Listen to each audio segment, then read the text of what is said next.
Hello and welcome to the Full Scottish here on Broadcasting Scotland. My name's Kenny McBride and I'm joined today by two excellent guests. Firstly, by the co-chair of the Aberdeen Independence Movement, Fatima Joji. Fatima, how are you doing today? Hi Kenny, I'm great, thank you. How are you? I'm not bad. And on the other side, market, Jim Fairlie. Jim, how are you doing? I'm very well, Kenny. How are you? I'm okay. There we are. Hiya, Jim. See it. We can see you now. Great. Good. So we start today, as we always do, with a quick update of the coronavirus statistics. And today, well, this is obviously as of yesterday afternoon, there were 88 new confirmed cases of COVID-19 in Scotland. A total of 532,135 people in Scotland have now been tested. Of those, 511,940 were confirmed negative, 20,195 were positive. As of, well, this would have been Friday night, 258 people were in hospital, 5 of whom were in intensive care. And the total number of patients who have tested positive who have sadly died still remains at 2,494. Statistics for today, obviously, will be published in a couple of hours. But we start today talking about the path out of the coronavirus pandemic. The First Minister is scheduled to publish the programme for government this Tuesday. And they have said that it will focus on health. Obviously, that will remain the top priority, dealing with the pandemic. But they've also said it will be intended to create new jobs, promote lifelong health and well-being, and tackle inequalities, as well as building on Scottish Government's current commitments to tackle child poverty and to reaching net zero carbon for Scotland by 2045. I think I'll come to you first on this, Fatima. What are you hoping to see from the programme for government?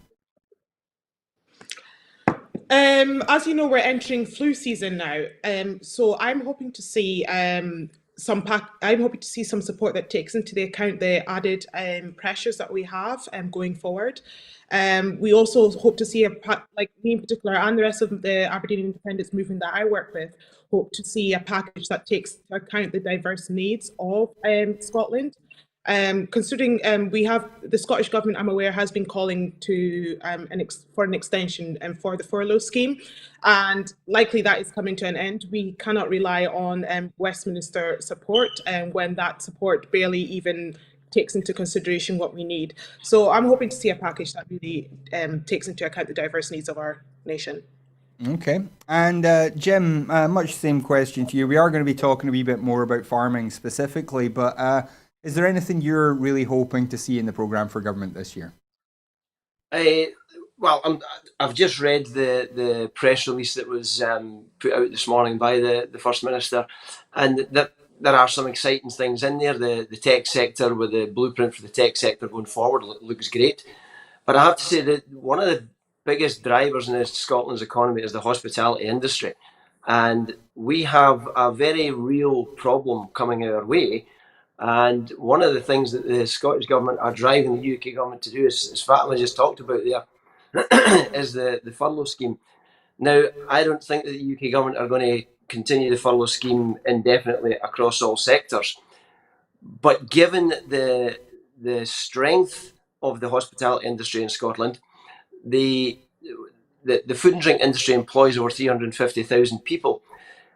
If we're going to achieve Ambition 2030 to take Scotland's food and drink sector to where it needs to be, employing 1 million people being worth £1 billion to the economy by the year 2030, we have to make sure that all of those staff are there and ready to come back to work when the time permits. But I don't see a short-term solution to the virus, and therefore these people who are currently furloughed, there has to be a support mechanism there for all of these people who are particularly in the hospitality industry, who are currently furloughed.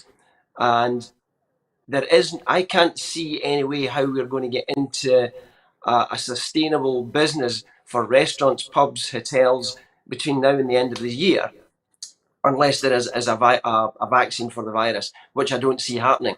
So there has to be something which specifically looks at the hospitality industry in general, for the events organisers, for the freelancers, for the arts. These people really need to be supported so that they are there and vibrant and ready to go at a time when Scotland can start to reopen properly. And that's the big crucial worry for me.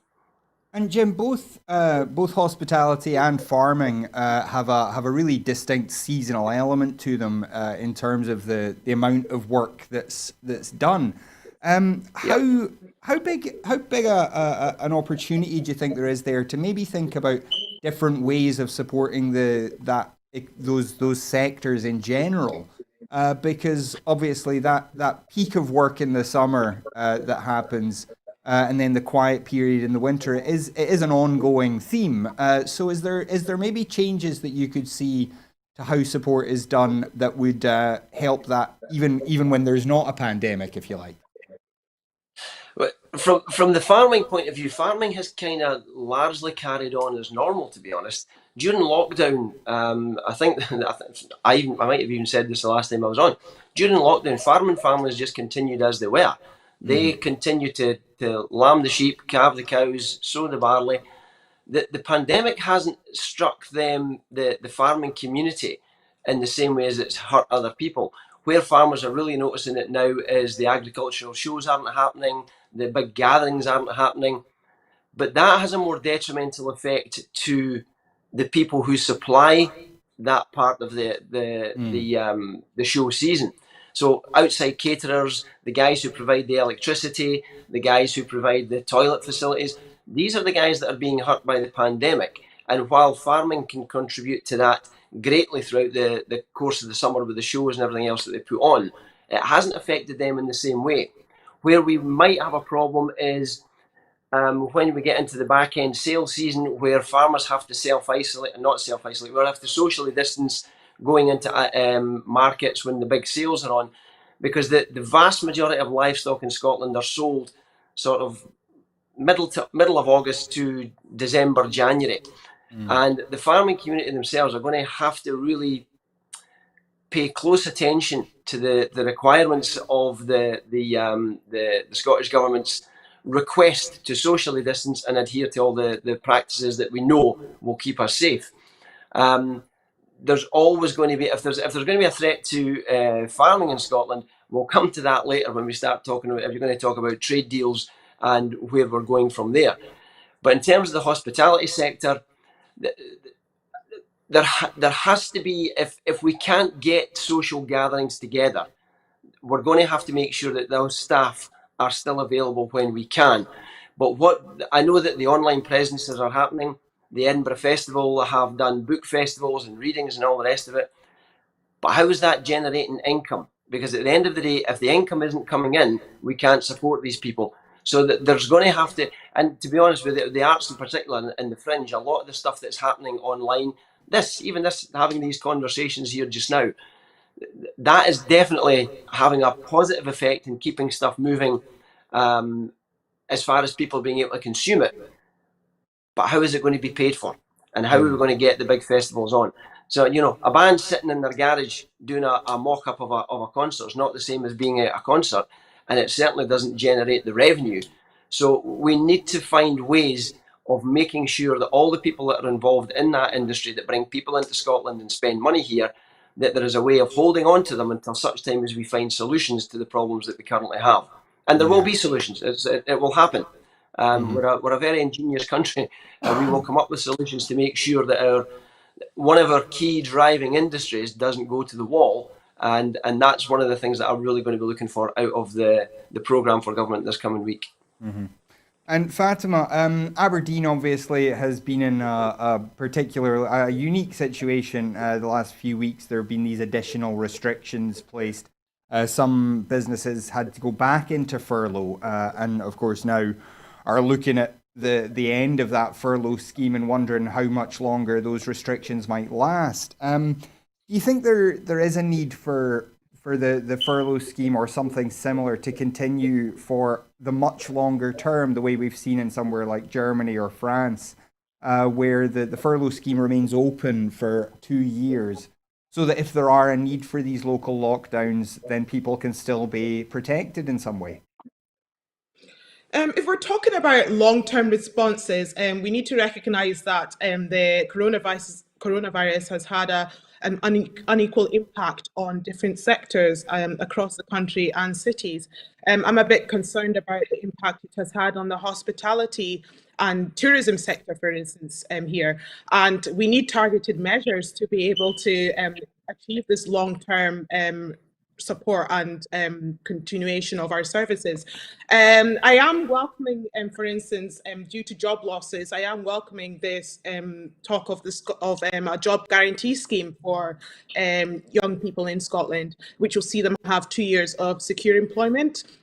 As I understand, this proposal was submitted by Mr. Higgins, who is a former Tesco Bank boss, and it's a nationwide scheme to offer the youth support who are obviously facing the impact of job losses.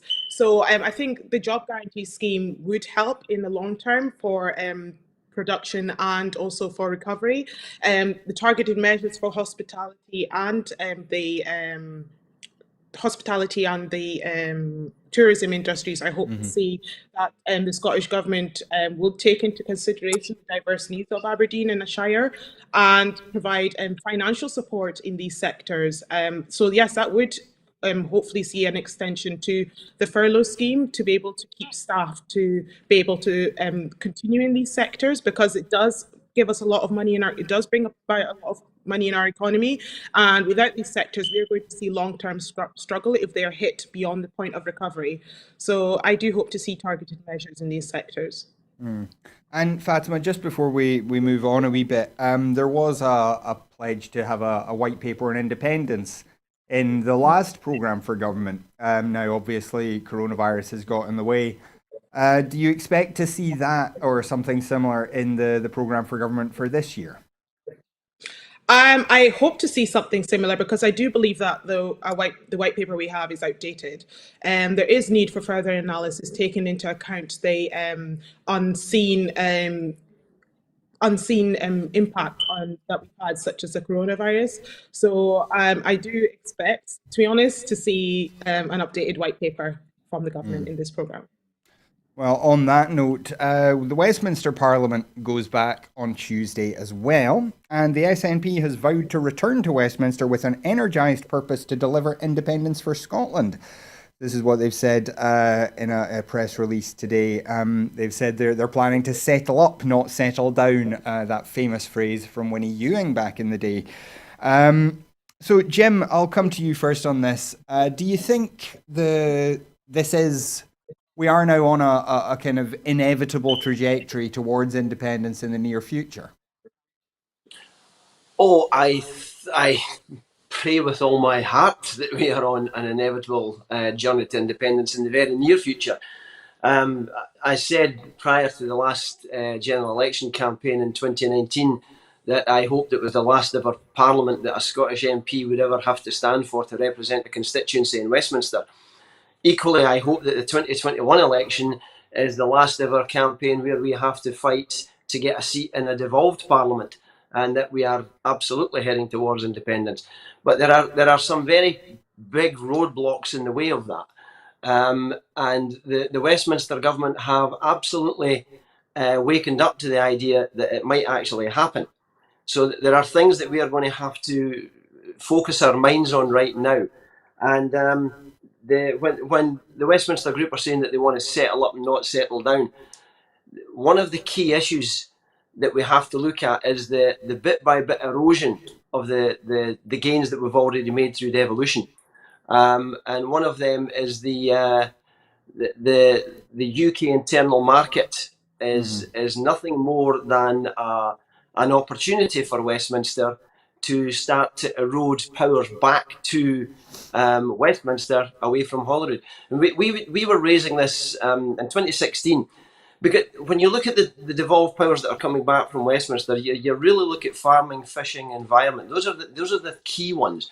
But what they underpin is the belief that the Scottish Parliament has the right to make these decisions. And right as far back as 2016, the end of 2016, we were starting to ask the question back then. So when these powers come back, how are they going to be distributed? They will be coming back to Edinburgh as opposed to London. And both David Mundell and Ruth Davidson both gave very convoluted answers. But eventually I pushed Ruth Davidson on this, and she said, well, essentially, who pays the piper calls the tune. So they knew back as far as 2016 that they were planning to draw these powers back to Westminster, and they're coming up with phrases like the UK internal market. These are simply ploys in order to start stripping powers out of Edinburgh and weakening the devolved position that we had, which just further strengthens the case for us to be an independent country, because power devolved is power retained, and we have to get away from it. We had quite a long discussion with Mike Russell on just this subject last Friday. And he was pointing out some of the kind of ways in which this process has happened. Has there been any sort of consultation with the farming community from the Westminster government on how this internal market will work? There has been lots of consultation. The farming community have National Farmers Union of Scotland, for all the stick that they take for being too closely aligned with the Westminster position. They are now starting to really come out and say, hold on a second, this internal market that you're talking about should not be used as a tool to undermine what was supposed to have been an overarching framework. That overarching framework's the wrong word. I'll find Andrew McCormick is the president of the National Farmers Union of Scotland. And he says, the proposal on mutual recognition contained in the paper raises the potential for common frameworks to be rendered meaningless. Now, that's a pretty powerful thing to say. The common frameworks were the thing that both Ruth Davidson and David Mundell espoused as being the thing that we had to have back in 2016 to ensure that the whole of the UK benefited from what was going to happen after Brexit. So if Andrew McCormick is now saying that they are rendered meaningless, he also went on to say the common frameworks process has intended to specifically manage policy differences between all parts of the UK based on agreement and founded on respect for devolution. However, the UK internal market proposals put forward limit the devolved administration's ability to act if any standards were lowered, and give the UK government a final say in areas of devolved policy such as agriculture, the environment, or animal health and welfare. Now, that's a pretty damning indictment from the president of an organisation who the Tories really like to align themselves with and say, yeah, you know what, we've got the farming vote in Scotland. We look after rural Scotland. Well, rural Scotland's beginning to say, hold on a wee second. These common frameworks, they were supposed to be the guarantee that the very high standards we set in Scotland, the animal welfare standards, and this isn't just a farming issue. It's a food issue as well, because those same frameworks that can reduce the standards of animal welfare issues in England, they can reduce them in Scotland, but they can also reduce the food standards that we allow food to come into this country. And then we go back to the chlorinated chicken, the beef with hormones injected, ractopamine and pork. All of these things are on the table. So there is an underlying drive to take away the powers from Holyrood, which are going to have huge effects, not just on the farming industry or the fishing industry, but every one of us, because we all eat food, we all drink water. So these are going to have a massive effect on all of us. And the single most important thing that we can do as a country in order to avoid Westminster being able to do this is to vote for our independence. And that's what the election in 2021 should be about. Mm-hmm. Now, Fatima, one of the other things that the SNP talked about in this press release preparing for Tuesday is the question of asylum. There's been this frenzy down south over an invasion of refugees coming across the channel. Realistically, it's been a very small number, and compared to some other countries in the world, Britain has got very few refugees to deal with. How big an issue do you think that has been in changing minds on how how Westminster governs Scotland. Do you think that people's reaction to refugees in Scotland is different in some way? Absolutely. Even looking at the media coverage, if we look at what the Scottish papers say, our attitude towards asylum seekers and refugees is certainly positive. I'm not sure if you've heard of what happened to Mercy Baguma, who died recently, who was found starved and dead beside her malnourished baby. She was a victim of a failed system promoted by the Westminster government, and I do believe that they are digesting and forming policies based on misconception and misleading statistics of asylum seekers and refugees in the country. As you mentioned, we have a very small number who come to Britain. Nigel Farage tried to claim that asylum seekers should not be crossing the Channel and should apply for settled status before entering the UK. That's not possible. You can't apply for asylum and settled status when you're outside of the UK. So we see a very small number come into the UK, and we have politicians such as Nigel Farage, who are inflating these statistics and suggesting that this is an invasion that is a large amount. The support for Scotland's asylum seekers is phenomenal. We are very welcoming. We are seeing the outcry that has been brought about by the Mercy Baguma case, which has sadly brought to light the negative perceptions that some people hold about asylum seekers, and it has shown that is not true. So we are seeing that Scotland does have a more positive response, and if we are given the opportunity to control our own immigration policies, I do see that we will be accepting and better accommodating more asylum seekers and refugees in their small numbers, because they do come to the UK in small numbers, despite what the likes of Nigel Farage would say. Mm-hmm.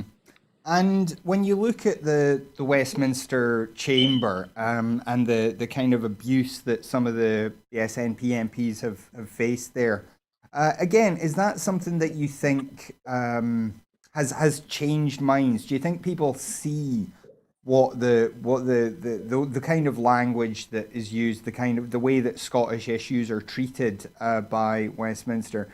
Do you think that is having an effect on how people perceive the independence question?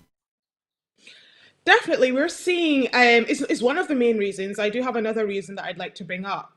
One of the main reasons we're seeing in Westminster, to be honest, I see that place as just theatrics. We're seeing the opposition walk out on SNP politicians when they speak. So that goes to show the level of disrespect that they have for Scotland, who Westminster politicians would say is a union of equals. So certainly, I think people are looking at this and seeing where Scotland stands in the union. We've also got to remember the hypocrisy of the Better Together campaign. They were the principal no voters who suggested that, well, they claimed that there will be cross-party support for more powers for Scotland in the event of a no vote. And this, we watched Ruth Davidson, Willie Rennie, Alistair Darling, Joanne Lamont stand on top of Edinburgh Carlton Hill saying that they will support, that there is cross-party support for more powers for Scotland if we vote no. And now we're seeing through this power grab that is a complete opposite. So we're seeing the Better Together campaign, we're seeing people who promoted a no vote go back on their promises. So more powers, but no, it's the complete opposite. Less powers. So I think people are seeing the No campaign and the union for what it is. So certainly minds are changing when all this comes to light. And just to point out, we haven't really felt the real impact of Brexit yet.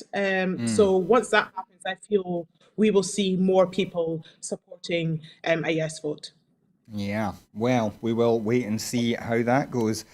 But this week, of course, was also the week when GERs was released. And I know for some people, this is a highlight of the year because they get to dig into all sorts of statistics and numbers that they don't get to see every day. I think for a lot more people, this is becoming quite a tiresome process. This constant, people on one side saying this proves the case for independence is dead, people on the other side saying this proves the case for independence. But Fatima, I wanted to ask you something about the way that Kate Forbes has handled this. Now, Kate Forbes, of course, only came into post as finance secretary just at the start of the pandemic. Had to produce a budget within a matter of days, if not maybe just a couple of weeks.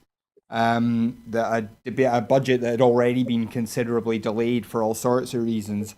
And then this week she came under quite a bit of attack from unionist politicians and media. What do you think of the way that Kate Forbes has performed generally over the last 6 months? And then we'll talk a wee bit about how the GERs process has gone. Considering circumstances, I feel that Kate has stepped into her role in a way that I don't think anyone shouting her down would be able to. This was someone who was just thrown in.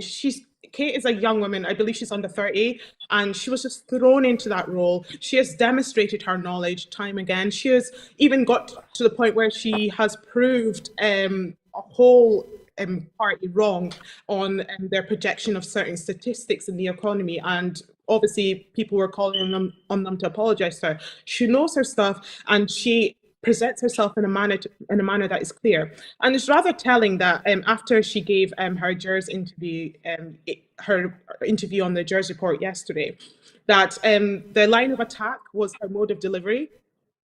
And it just goes to show what it's like to be a woman in politics, to be honest. One of my favorite literary writers, Chimamanda Ngozi Adichie, conveyed a really important and observation about how women are viewed in politics. She said, when a man is confident, a woman is arrogant. When a man is assertive, a woman is aggressive. And Kate's delivery is being painted as aggressive. And I think it's because they don't even know how to attack her line of argument. So it has been rather telling that someone who has just stepped into a role, delivered time and time again, has just been brought down by a mode of delivery that if it were a man, it would have been viewed as something else. Mm. And Jim, let me ask you a pretty similar question. What's been your reaction to how Kate Forbes has performed over the 6 months? Do you think she's done a good job? Do you think she's kind of delivered the kind of support that Scotland's economy needs? Absolutely. I think she just went, bang, I'm here to do the job and I'm going to get on with it. I think she's been absolutely first class. And Andrew Wilson put a tweet this morning about a Times journalist, I can't remember his name, but he was basically talking about the way she had delivered her responses. I think it was to a Borders television interview where she was being goaded and she was getting louder. And his argument was that shouting won't solve the problem of the deficit in the budget delivered through GERS.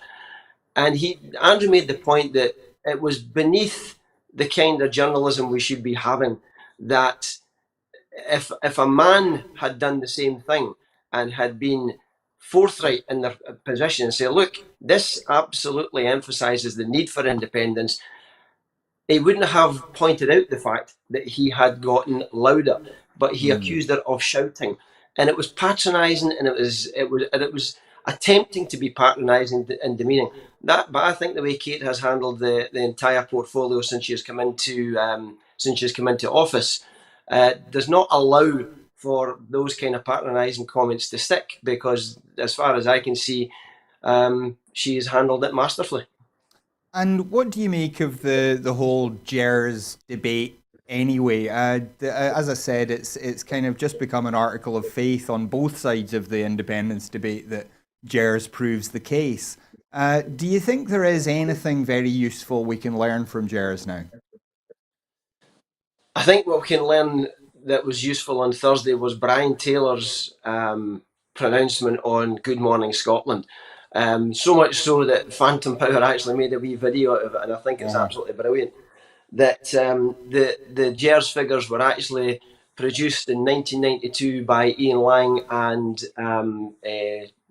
John Major, and they were produced as a tool of the anti-Scottish independence movement. That was the whole purpose of them in the first place.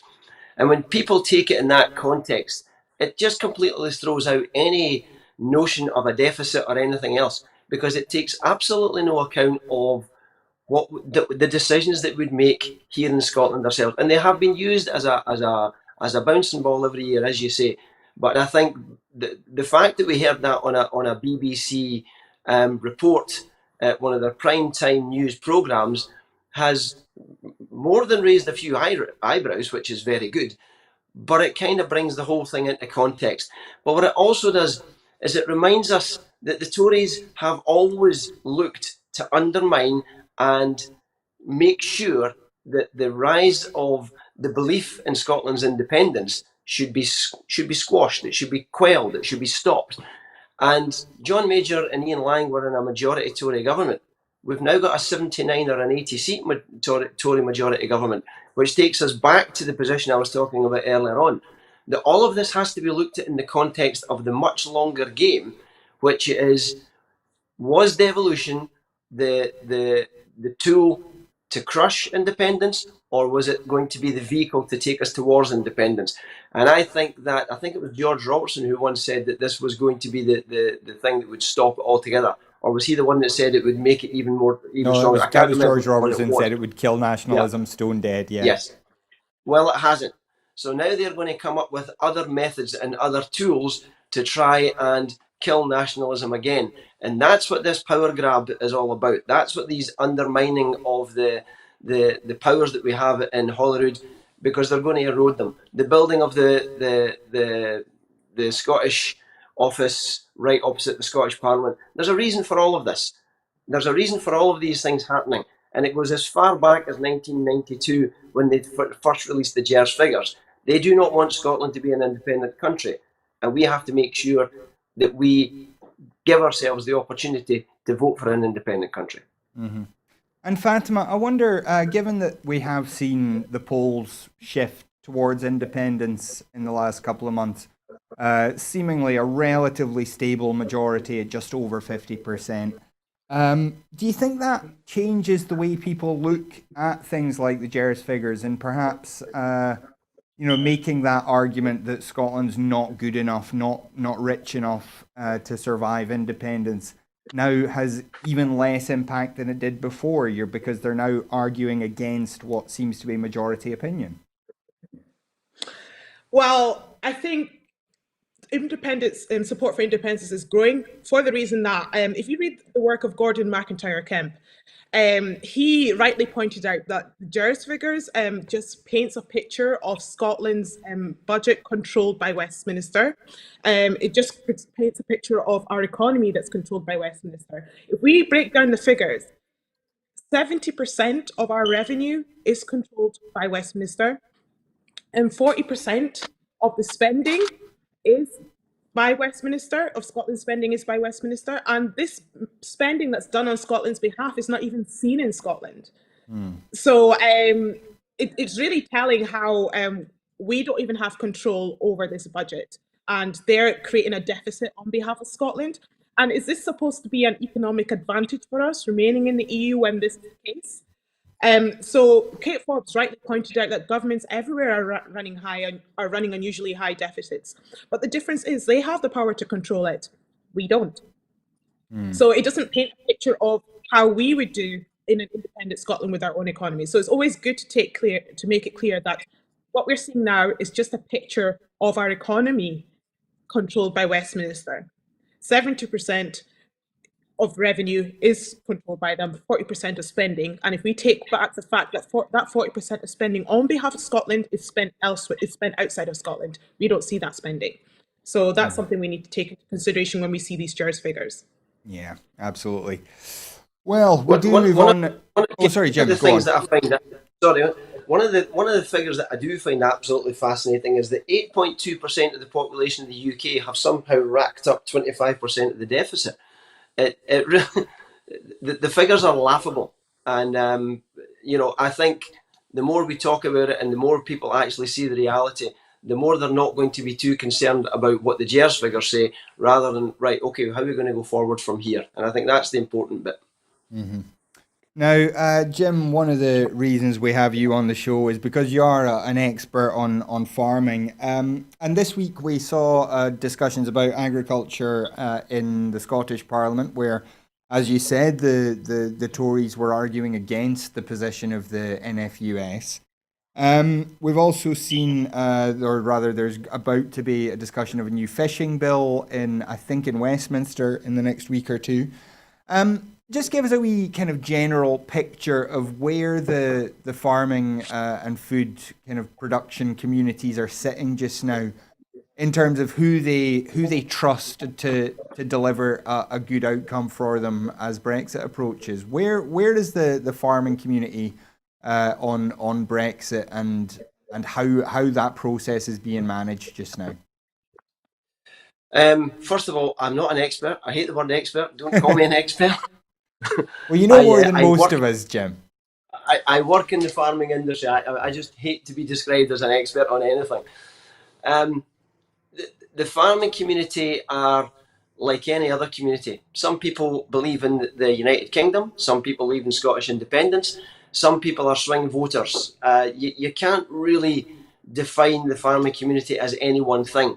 And you also have to remember that the farming community is made up of landowners, owner-occupiers, estates, tenant farmers, contract farmers. There's a huge diversity within the farming community. It's not just a one lump and put it all together. So there is no single answer to that question. But what I do know is that when you've got the president of the National Farmers Union of Scotland looking at the white paper that's coming forward just now with increasing alarm, and the Crofters Federation are saying the same thing, that there are real problems ahead, then you've got to think that there is beginning to be a bit of a seismic shift.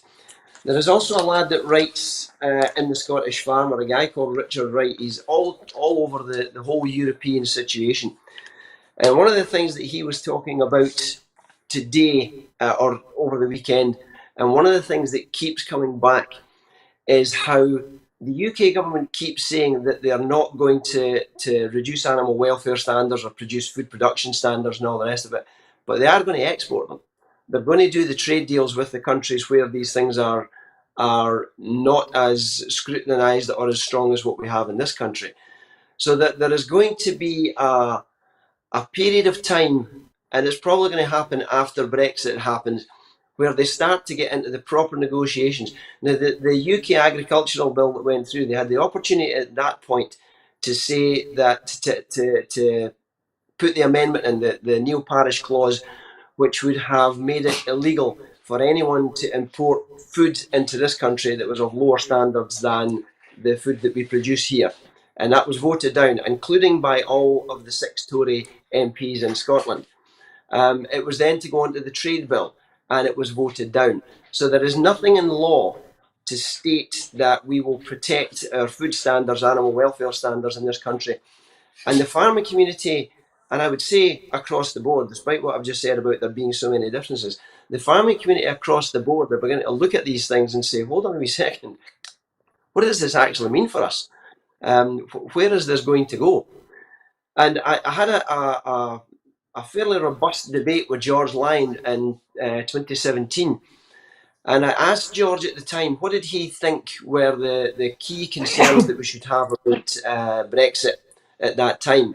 And he said, it'll be financial services are going to be the real losers. I've got real concerns about the financial service sector, because that can be done anywhere at all. And if we don't have that system in place in the UK, I can see real trouble there. But farming will be absolutely fine, because we've got high animal welfare standards, we've got high food production standards.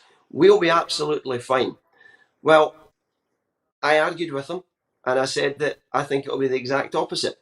We're now 4 years down the line, and exactly what I predicted back in 2017 is happening right now. It's the animal welfare standards that are under attack. It's the food standards that are under attack. Financial services will be absolutely fine, because we export services of any kind. We're producing very little in this country other than food and farming. And that's the one area where I honestly believe that when the shackles are off Westminster completely, they will do the trade deals in order to be able to trade with America, trade with Canada, trade with Australia. And all of these countries are all major agricultural producers. So what they're going to do is they're going to insist that they're going to get to be able to import products into our country that we couldn't produce to the same standards in here. And they talk about the opportunities for us to export over there. But at the end of the day, price will be king. We're coming out of a COVID recession. We will be coming into a COVID recession, I should say. And people's money is going to be tight. So if we can produce very, very cheap food with much lower standards, and people have got a tight budget about how they're going to look after their house, and there is Scottish beef sitting on the shelf, or there's American beef that's a fraction of the price, you don't know the production standards that's going into that. So therefore, you're going to choose the cheaper option. So the farming community are looking at all of these things with mounting horror and thinking, where is this going to lead us to? So the NFU, to be fair on them, they are working really hard, lobbying in Westminster to make sure that the Scottish industry can protect itself to the very best of its ability. That means we have to retain the devolved powers that we have, and I don't think that Westminster are going to allow that to happen. So we are heading for a collision course. There's no doubt about it. And you mentioned earlier, traditionally the Tories have been quite pro-farming. The farming sector has been quite a natural constituency for a lot of Tory MPs. Some farmers, Kenny. Well, let's not bunch them all into the same pot. Some farmers. True. But it has been historically an area where that's been fairly fertile for the Tories. Let's put it that way. Okay. I wonder, what do you think is behind this kind of rejection of what farmers have got to say from the current Tory government? Is this something that you're hearing from down south as well as in Scotland? Yes, the National Farmers Union down in England are every bit as concerned about food standards and animal welfare standards as we are up here. And what goes on in the mind of a Tory government, what drives their agenda, I don't want to go in there. But what is clear is that I think that they've got what they would see as bigger fish to fry. But it's not just the Tories. Bear in mind, Gordon Brown was one of the people who said that food is like any other product. It can be imported from anywhere in the world. It's not just a Tory view that you don't necessarily need to have farmers in your countryside. The Labour Party were every bit as guilty of that as well in certain periods. So I think from the Tory point of view, they're looking at what to them are the priorities. And bear in mind, Scottish farming, Scottish fishing have never been priorities. When Richard Lochhead was the Cabinet Secretary for Rural Affairs in the Scottish Government, when the fishing talks were taking place in Brussels, not only was he not allowed to be sitting beside the UK minister when fishing talks were taking place, he had to sit outside the room. He wasn't even allowed inside the room. And when the UK minister couldn't actually attend, they sent an unelected lord over to Brussels to take part in the fishing negotiations on behalf of the Scottish fishing fleet. So there is utter contempt that is shown by Westminster for the fishing and the farming industry. And it was the fishing industry. The fishing industry, as we know, was sold out by the Tories when we first went into the European Common Market. And we have been warning for years that if we stayed part of the UK and we came out of the EU, that the farming community would be next. And that's exactly what is coming down the line, because they have taken that vote for granted. They clearly don't see it as valuable because they're not listening to the concerns that the farming community have got. Well, we do have to move on now, Jim. I hope we'll have you back sometime to keep talking about farming as these stories develop. But I'd like to look across the Atlantic now for a moment. Donald Trump was formally nominated as the Republican candidate for president this week at his virtual convention. But in the background of that, we saw protests erupting in Kenosha, Wisconsin, where Jacob Blake, a black man, was shot in the back by police on Sunday. Protests carried on throughout the week, and then a young man, Kyle Rittenhouse, a 17-year-old white man from another state, who had attended as part of a militia that was organized on Facebook, then shot 3 of the protesters, apparently, allegedly, killing 2 of them. And Fatima, I'd like to come to you on this. What do you make of the way that Donald Trump has reacted to the Black Lives Matter movement that's been so prominent and so visible in the US over the last month or two? How do you think Trump's interventions have affected this whole discussion? Where do I begin?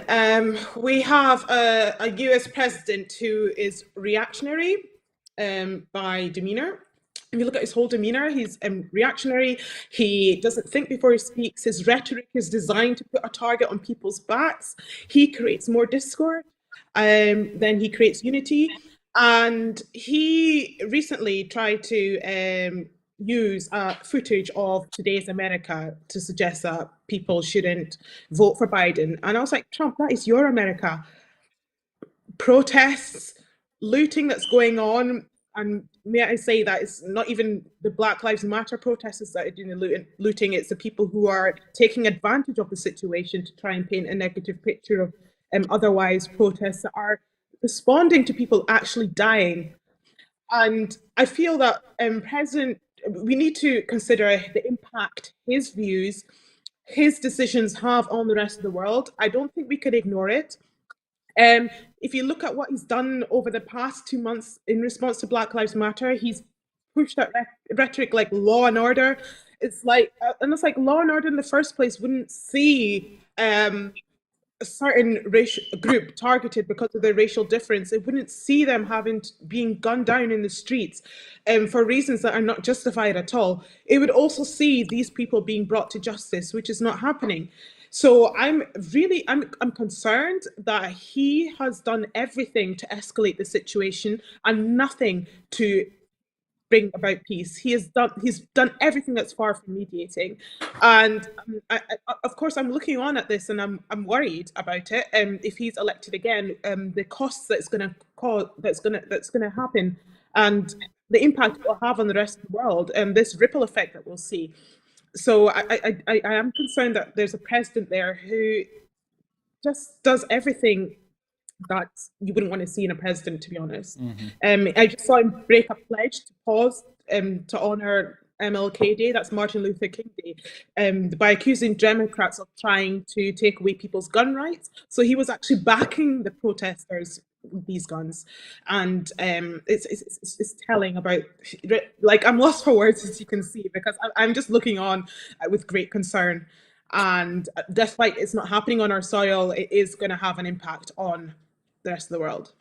Yeah, I wonder, obviously, a lot of people are putting a lot of hope in Joe Biden kind of restoring normality. I mean, Joe Biden is not a radical in any sense, and people are hoping that he's just going to get things to be just calm for a wee while. Do you think there will be a big change in American society if Joe Biden does win? Do you think he can kind of calm the waters, perhaps make some of the changes that the Black Lives Matter protesters are looking for?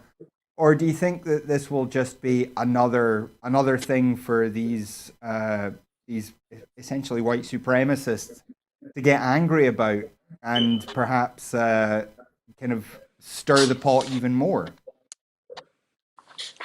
Well, permit me to speak freely and not politically correct, but I think Trump has set the bar. Trump has set the bar so low that I think anyone can do a better job.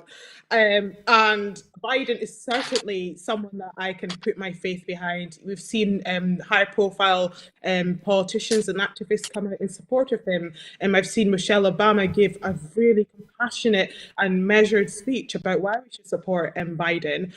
America, this is like, she was speaking to the American people about how it's their future at stake, but I feel it's the future of the whole world at stake as well.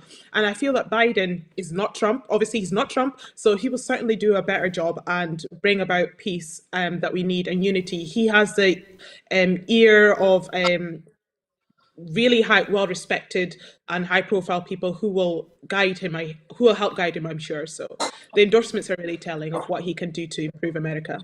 Now, we have talked for some time now, particularly in the context of Trump, but also Boris Johnson, Nigel Farage, Viktor Orban in Hungary, Bolsonaro in Brazil, Putin in Russia, of these aggressive strongman leaders and the kind of rhetoric that they bring about.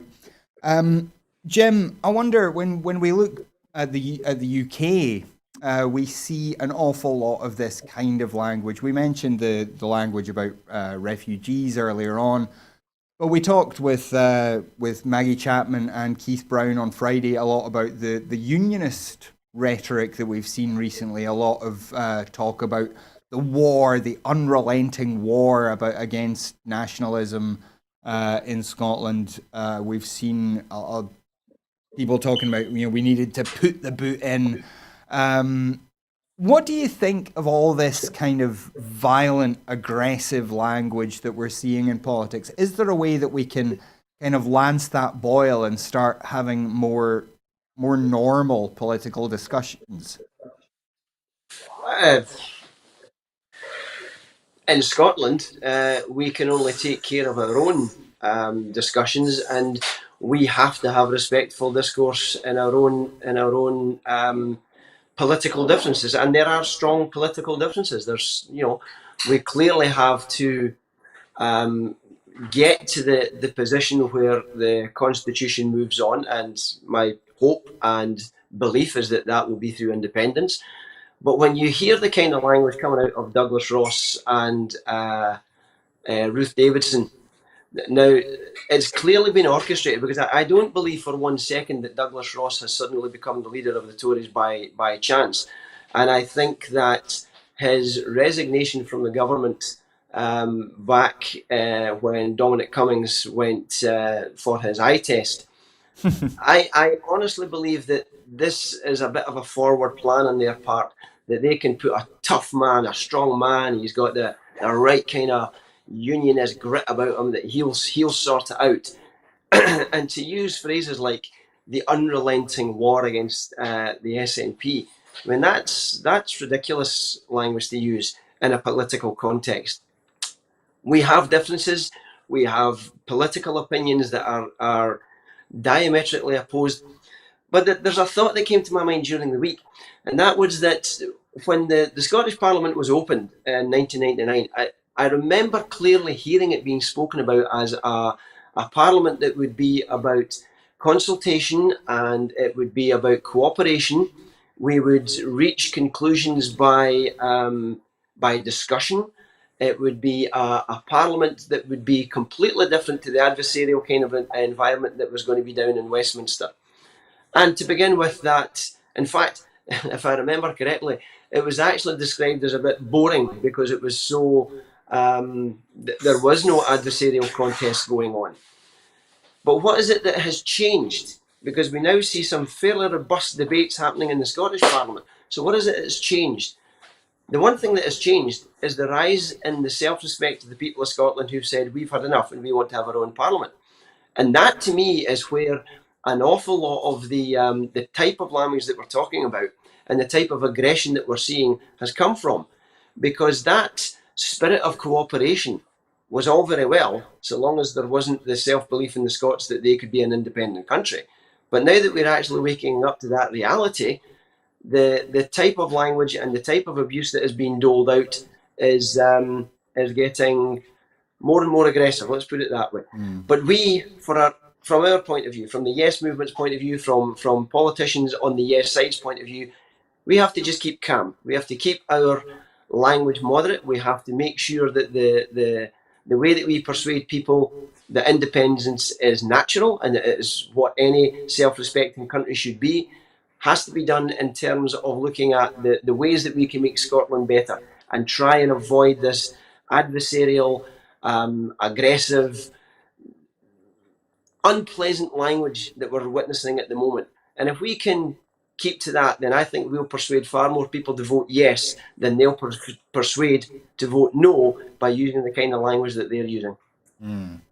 And Fatima, just we only have a couple of minutes left, so just quite quickly, are you hopeful that there can be a change in how we do politics to try and get rid of some of this aggression, some of this strongman type politics that we see in Scotland and the wider world?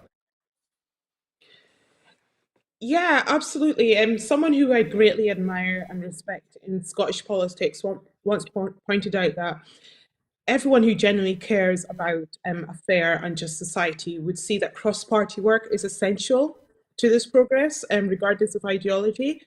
So I think we need to find a way to come together to work and see societal progress, regardless of differences. This constant point scoring gets us nowhere, particularly in situations where we need to come together, such as COVID, for instance. So I hope that we can see more cross-party work when it comes to issues that greatly affect everyone. And to be honest, that's everyday issues. So yeah, cross-party work, I definitely feel that would certainly see us do politics better. Well, that's a fairly hopeful note to leave us on because we are pretty much out of time now. I'd like to thank Fatima and Jim very much for joining us. It's been a real pleasure talking to both of you. And thank you at home for joining us as well. It wouldn't be worth making these shows at all if you weren't with us. So thank you very much for joining us. If you're able to support us, we would urge you, please, if you can, do go to broadcastingscotland.scot/register. Sign up there as a supporter, and your £5 a month helps us to do everything that we do here at Broadcasting Scotland. If you're not able to support us financially, you can still make a big difference for us. You can follow us on Twitter at BroadcastScot. You can find us on Facebook. You can find our YouTube channel, subscribe there. Every channel that you support us on helps. And then if you can share those shows around from there, that makes a huge difference.